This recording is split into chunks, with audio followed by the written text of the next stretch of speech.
आज 1 वाटी मूग डाळीपासून आपण मस्त असा टेस्टी आणि हेल्दी नाश्ता बनवणार आहोत। टेस्टी आहे, हेल्दी आहे आणि शिवाय झटपट होणार आहे। सकाळच्या नाश्त्याला बनवा किंवा संध्याकाळच्या नाश्त्याला बनवा, मुलांचे टिफिन करता बनवा, झटपट होतो आणि फक्त 1 वाटी मूग डाळीपासून आपण बनवणार आहोत। चला तर आपण रेसिपीला सुरुवात करूया। तर इथे मी घेतली 1 वाटी मूग डाळ, 1 वाटीभर घ्यायची किंवा 1 कपभर। आणि ही डाळ आपण मस्त स्वच्छ अशी निवळून घ्यायची आणि हिला धुवून घ्यायची 1-2दा। यावर काही माती वगैरे असेल ती सगळी निघून जाईल। धुतल्यानंतर ही आपल्याला 1 तासभर भिजत ठेवायची आहे। मुगाची डाळ आहे ती लगेच भिजते, तर इथे मी डाळ भिजत ठेवली 1 तासभर आणि छान अशी भिजल्या गेलेली आहे। अशी दाबली तर त्याचे तुकडे होतात, इथपर्यंत ही भिजत ठेवायची।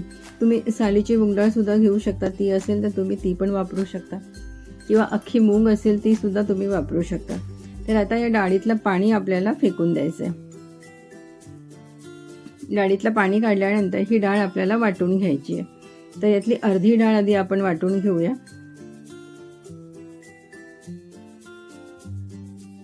यात पाणी घालायचं नाही, अशीच आपण वाटून घ्यायची आणि छान अशी बारीक वाटून घ्यायची। आणि जी शिल्लक ठेवलेली डाळ होती त्यात आपण ताक घालायचं। ताक थोडं आंबट असायला हवं। ताक नसेल तर तुम्ही दही सुद्धा वापरू शकता, दही घालून सुद्धा तुम्ही ती डाळ बारीक करू शकता। दही किंवा ताक दोनपैकी काही एक वापरू शकता। आणि आता आपण हे मस्त असं मिक्स करून घ्यायचं। दही किंवा ताक थोडं आंबट असेल तर आपला पदार्थ मस्त अगदी छान असं चविष्ट बनेल। तर आता हे आपण मिक्स करून घ्यायचं आणि यात आपण नंतर बाकीचे मसाले आपण ॲड करूया। तर मी यात घातले थोडीशी हळद अगदी थोडी घालायची। मीठ घालायचं अगदी गरजेनुसार। नंतर मी यात घातले 1 हिरवी मिरची बारीक कापलेली। शिवाय मी यात घातलेत मक्याचे दाणे आणि थोडीशी पालक घातली आहे। भाज्या तुम्ही तुमच्या गरजेनुसार कुठल्याही घालू शकता। कोथिंबीर घातली आणि हे मिक्स करून घ्यायचं। पालक नसेल तर तुम्ही यात थोडीशी मेथी सुद्धा ॲड करू शकता, त्याने सुद्धा खूप छान अशी चव येईल आपल्या पदार्थाला। मस्त असं मिक्स करून घ्यायचं। यात मक्याचे दाणे आहेत, पालक आहे, त्यामुळे आपला हातचा नाश्ता मस्त असा टेस्टी आणि हेल्दी पण होणार आहे। तर हे छान असं मिक्स करून घ्यायचं आपण। मी इथे 1 प्लेट घेतली, त्यावर टाकले थोडंसं तेल टाकल्यानंतर हे तेल प्लेटला छान सगळीकडे मस्त असं लावून घ्यायचं, छान असं पसरवून घ्यायचं। आणि आता आपण आपल्या बॅटरमध्ये घालायचं इनो। तर साधारण अर्धा चमचाभर मी इनो घातलेला आहे आणि मिक्स करून घ्यायचं। इनो घातल्याने काय होणार, आपलं जे मिश्रण आहे ते छान असं फुलून येईल आणि थोडं हलकं पण होईल आणि थोडंसं पातळ पण होतं। तर अर्धा मिनिट हे आपण मिक्स करून घेतलेलं आहे आणि लगेच आपण तेल लावलेल्या प्लेटमध्ये आपण हे ट्रान्सफर करायचं। आणि खूप असं भरायचं नाही, अगदी थोडंसंच प्लेटमध्ये भरून घ्यायचं आणि हे चमच्याने छान असं पसरवून घ्यायचं। तर इकडे पाणी मी आधीच गरम करायला ठेवलेलं होतं आणि आता हे आपण 10 ते 12 मिनिटे आपण छान मस्त असं वाफवून घेऊया। वरनं थोडीशी आपण लाल मिरच घालायची, म्हणजे दिसायलाही छान दिसेल आणि चवीलाही खूप छान लागेल। झाकण ठेवून 10 मिनिटे आपण मस्त हे वाफवून घेऊया। तर 10 मिनिटानंतर तुम्ही बघूया, मस्त असं आपले वाफवले गेलेलं आहे आणि छान असं ड्राय झालं आहे, हाताला कुठेही चिपकत नाही आहे। आता हे काढून घेऊया आणि याला गार करून घेऊया।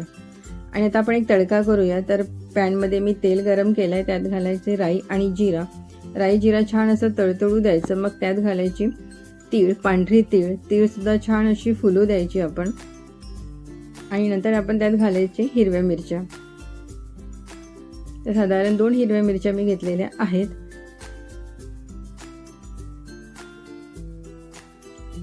आणि आता आपण यात घालायचा कढीपत्ता। आणि आता हा तडका अगदी गरम असतानाच आपण आपल्या नाश्त्यावर टाकून घेऊया आणि सगळीकडे छान असा पसरवून घ्यायचा।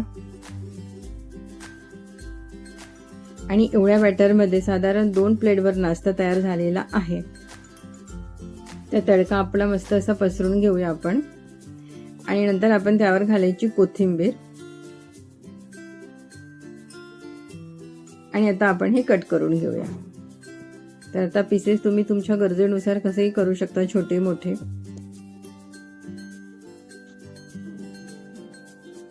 आणि हे खूप प्लेटमध्ये खूप भरायचं नाही, अगदी थोडंसं भरायचं आणि मस्त असं वाफवून घ्यायचं.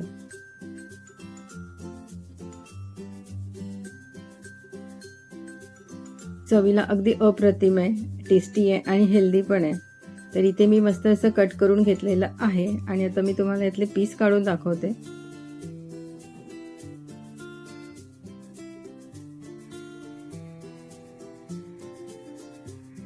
तर तुम्ही बघू शकता मस्त अगदी नरम झालेला आपला नाश्ता आहे, अगदी सॉफ्ट झालेला, प्रतिम आहे. सकाळच्या नाश्त्याला बनवा, मुलांच्या टिफिनमध्ये द्या, कारण खूप हेल्दी आहे. यात पालक आहे, मक्याचे दाणे आहे, मुगाची डाळ आहे, त्याच्यामुळे हा नाश्ता आपला खूप हेल्दी आहे. आणि रोज रोज एकच प्रकारचा नाश्ता खाऊन कंटाळा आला तर अशा प्रकारे हा मूग डाळीचा नाश्ता तुम्ही नक्की बनवा. आणि रेसिपी आवडलीस तर लाईक करा, शेअर करा आणि सबस्क्राईब करा.